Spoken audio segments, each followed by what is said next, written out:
தீமோத்தேயு உத்தம குமாரனாகிய தீமோத்தேயு பாட்டியாகிய லோவிசாளுக்குள்ள இருந்து அந்த விசுவாசம், நம்பிக்கை, அபிஷேகம், தைரியம் பரம்பரை அம்மாவுல வந்துருச்சு.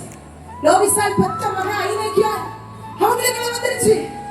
ஐனேக்கியாவுக்குள்ள இருந்த அபிஷேகம் ஒரு பொம்பளை பிள்ளைய பத்தி பொம்பளை பிள்ளைக்குள்ள போயிருக்கலாம்ல. ஹalleluya. எங்க தேசத்தை புரட்டி போடுகிற சரித்திரம் பெண்களுங்க. அங்க ஒரு தீமோத்தேயுவை கர்த்தர் கொடுத்தாரு. தீமோத்தேயுவே உத்தம குமாரனே.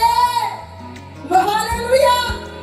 உங்களுக்கு ஆம்பளை பிள்ளைங்க என் அம்மா கிட்ட நம்ம பிள்ளைங்க வந்திருக்கா? பையனா இருந்தாலும் பாட்டிக்குள்ள இருந்தா அம்மாக்குள்ள இருந்து வந்துருங்க வரணும். ஹalleluya. இங்க தீமோத்தேயுக்குள்ள